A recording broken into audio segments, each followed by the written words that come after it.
is Joy, coming to you live in Riley's mind. Make some noise! Sadness is in the house! It's anger! Let me at him!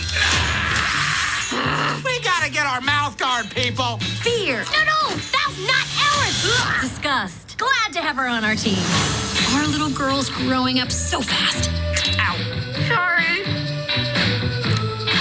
It should be nothing but smooth sailing from... Hello?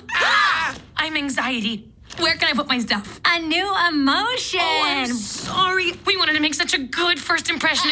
What do you mean, we? I'm Envy. Look at your hair. Oh, yeah, not happening. That's on we. On what? It's what you would call the boredom. What's your name, big fella? That's embarrassment. Welcome to headquarters, embarrassment. Oh, we're doing a fit. No. Oh, no, going high. Oh, you got a real sweaty palm there, buddy.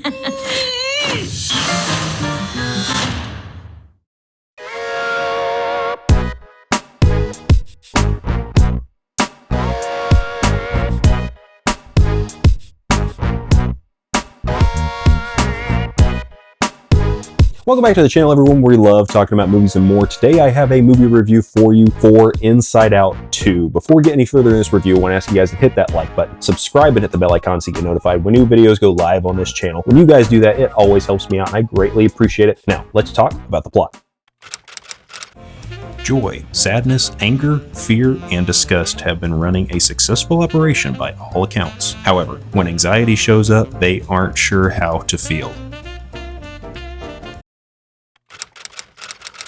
Alright, so Inside Out 2. This was the Disney Pixar film from 2024. I, of course, love the first Inside Out film from 2015. That is one of my favorite Pixar films of all time, and Inside Out 2 is no different. This was a great film, a great experience, and I was so sad that I didn't get a chance to watch this in theaters, but I'm glad I finally did get around to watching this movie. It was so exceptional, and it's one of those cases where Pixar can sometimes deliver great sequels. Sometimes the sequel can outdo the original. I don't think that's the case here with Inside Out 2, but Inside Out 2 is another great experience. It didn't quite outdo the first Inside Out. I still like the first Inside Out over Inside Out 2, but it was another great experience with Disney Pixar. Disney Pixar used to be just win after win after win, delivered so strong, and it wasn't until about 2011 or so that they kind of started to drop the ball a little bit. I think the first big fail with Disney Pixar was Cars 2. Now, I still enjoy Cars 2 for what it is, but it's not quite on the same level as the other Pixar films or all the Pixar films that came out before it. And it was around that time where they kind of started to fumble a little bit, but they started gaining their footing again when we got Inside Out in 2015. I thought we started going on another strong trajectory with Disney Pixar, and then again, COVID came. We got that era of films where they just started kind of dropping everything on Disney Plus. And while a lot of those films around that era were still pretty good for the most part, they weren't quite the same level of what we got in the heyday of Pixar. And then we got films like Turning Red, like Lightyear, that just didn't quite hit the same way that the other Pixar films had. And so Pixar hit another low point where I was concerned, but I don't think Pixar's ever hit this mid to terrible low point. They've always hit at least good to great, I think, on the scale where I am concerned, at least for the most part. They hit about 95% of the time. And so Disney Pixar films are usually a safe bet and are usually a great experience. You kind of know what you're going to be getting, at least as far as how you will enjoy the film when you finish watching it. And that is no different with Inside Out 2. I truly love this film, and it reminds me of the heyday of Pixar, and I wish that they would be more consistent with that. I would love to get back to that again, but I love this film, loved this experience. Again, I love all these characters that were introduced to us in the first film: joy, sadness, anger, fear, disgust, and it deals with stuff that you could still relate to as an adult, even though we're following the mind of a teenager, and in the first film where we're following the mind of a child, we still can relate to what the character of Riley is going through, the differing emotions that this character goes through, moments of sadness, moments of joy, moments of anger, fear, and disgust. And now we get into the teenage years, moments of anxiety that could still hang around you as an adult, moments of embarrassment. These different moments that come up, these different emotions that are introduced in Inside Out 2 really help to round out the cast, round out the character. They really help to relate to the audience. Even as an adult, as a 28-year-old man, I am able to relate relate to this teenage girl who's dealing with all these emotions, because these are some emotions that I dealt with. It's storytelling that can be very general, but also be very touching. It can be very moving, very emotional, because this is a very emotional film because we're dealing with emotions as characters. This was another great experience, and it was something that, while I kind of knew what we were getting in the trailer, it still surprised me in the experience in watching this movie, and I was so impressed. And this is another one of those movies that just skyrocketed into my top 5 ranking. It is currently in my top 10 ranking overall from the films I watched from the 2024 film season, and I quite enjoyed Inside Out 2. Amy Poehler as Joy is just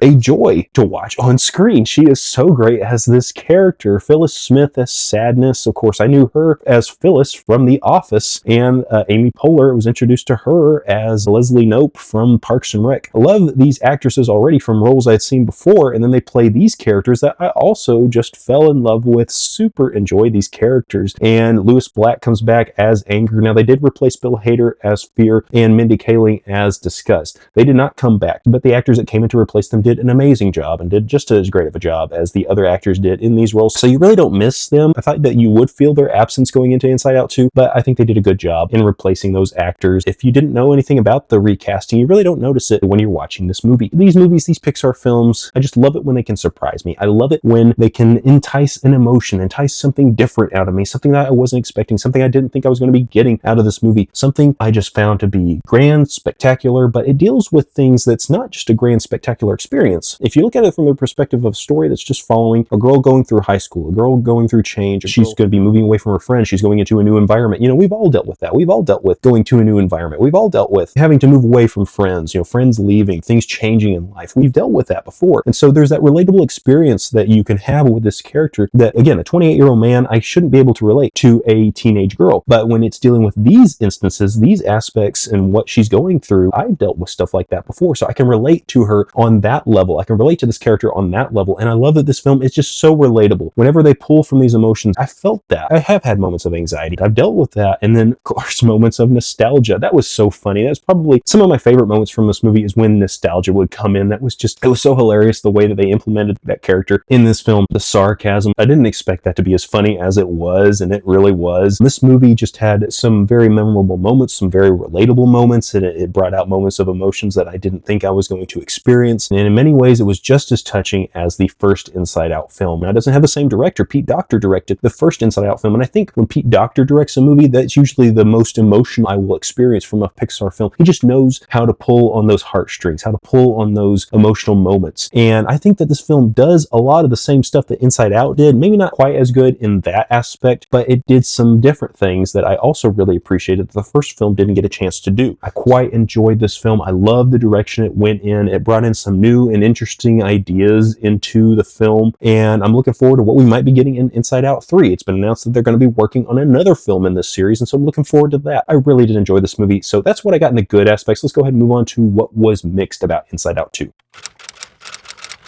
All right, what was mixed about Inside Out 2? This movie doesn't quite hit the same emotional level as the first Inside Out. The first Inside Out, I had to hold back tears at the end of that film. I felt so many emotions of joy and sadness throughout that film in all the good ways, but still, that film really pulled at my heartstrings. That one really affected me in a way I didn't think I was going to get. This film is still super touching, and I got close to that, I think, but it didn't quite hit me the same way that the first film had. And so I think I was just expecting to be moved a little bit more than I was. It was still super relatable, still a super fun experience, and I really did enjoy what I got out of the film, but it didn't quite hit the same level of emotion with me as I got out of the first Inside Out. I think I was a little disappointed with that, but I still enjoyed the film. That's all I really got in the mix, so let's go ahead and move on to what was bad about Inside Out 2.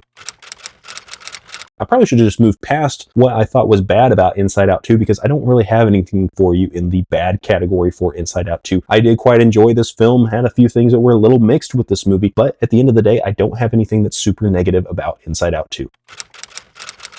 It didn't quite hit me the same way that the first Inside Out did. It wasn't quite as good as that one, but it was still a wonderful experience. Another great film from Disney and Pixar. I said earlier in the video, I shouldn't be able to relate to a young teenage girl. I'm a 28-year-old man, but we still all deal with emotions of anxiety and fear, joy and sadness and embarrassment. You know, we have those emotions that all of us as humans deal with. So you can still relate to a character like this because of the nature of this film and how it approaches emotions. And I appreciate that. It has good messaging in it. I think for the most part, it tells you how to deal with emotions on a healthy level. And I appreciate that out of Inside Out 2. I did quite enjoy that. And I think that really, really worked. Didn't quite hit me as strongly as the first Inside Out did, but it's still a solid film going experience. If I'm going to give this movie a rating, it's got to be a 4.5 out of 5 or an A- on the letter scale. If you have seen Inside Out 2, go down in the comment section and let me know what you thought of this film. I would love to hear from you. Before you go, remember to hit that like button, subscribe, and hit the bell icon so you get notified when new videos go live on this channel. When you guys do that, it always helps me out. I greatly appreciate it. Hope you all have an awesome and a fantastic day, and I'll see you in the next video.